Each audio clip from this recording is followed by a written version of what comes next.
2025 तक सड़क दुर्घटनाओं से होने वाले मौत के दर को आधा करने के लिए देश के हर ड्राइवर को अपने ड्राइविंग के तरीकों को एक बार गौर करना पड़ेगा। जैसा कि पिछले वीडियो में हमने आपको बताया कि करीब 50 ऐसे कारण हैं जिनकी वजह से देश में लगभग 80% दुर्घटनाएं होती हैं। उनमें से कोई भी एक कारण अगर आपके ड्राइविंग में शामिल है तो आप खतरे में हैं। पिछले बार हमने भारी वाहन और घूमते हुए वाहन के अंदरूनी घेरे के खतरे के बारे में बताया।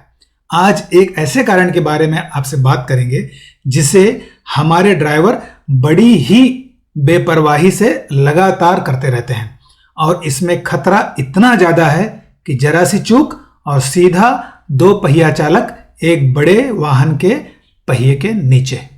आपको बता दें, हमारे देश में 1/3 से भी ज्यादा सड़क दुर्घटनाओं से मरने वाले दो पहिए वाहन चालक होते हैं, करीब 37%। हर 1 घंटे में 6 दो पहिया वाहन चालक मारे जाते हैं और उनमें से 3 इस गलती जिसे आज हम आपको बताने जा रहे हैं की वजह से मारे जाते हैं। इसका मतलब अगर इस गलती को हम अपने ड्राइविंग से हटाएं तो हर घंटे 3 व्यक्ति की जान बचाई जा सकती है, यानी करीब 25 से 30 हजार लोग प्रति वर्ष। दोस्तों, और यह खतरनाक कारण है हमारे ड्राइवरों में 2 वाहन के बीच में से निकल कर जाने की प्रवृत्ति। युवा वर्ग को इस परिस्थितियों में निकलना बड़ा ही रोमांचित करता है। हमारे पास कई वीडियो हैं जिसे देखकर आपका दिल दहल जाएगा। एक पल में सब कुछ तबाह हो जाता है।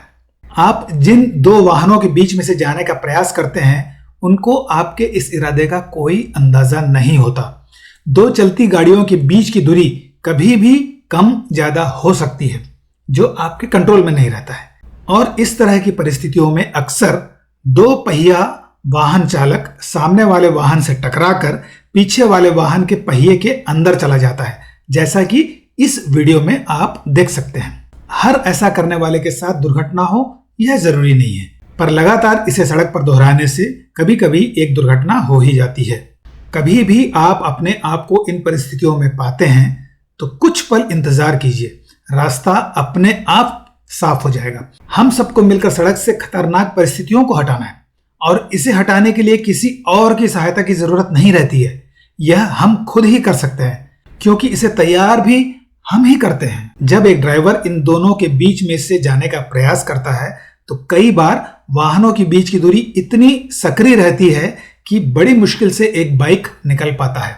ऐसे में हैंडल का टकरा जाना, सड़क पर एक गड्ढे का आ जाना, अचानक वाहन में रिजर्व भी आ सकता है और भी कई कारण हो सकते हैं जिससे आप इस तरह के दुर्घटना का शिकार हो सकते हैं।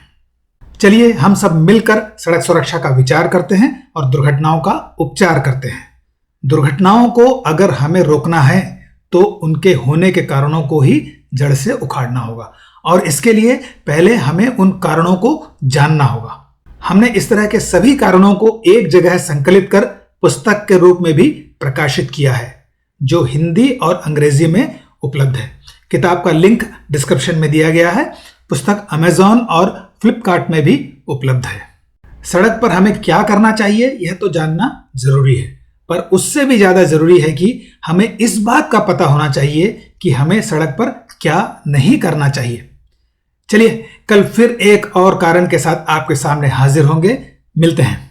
दुर्घटनाओं के कारणों को जानते हैं और दुर्घटनाओं को होने से ही रोकते हैं। सुरक्षित यात्रा का विचार ही सड़क सुरक्षा का उपचार है।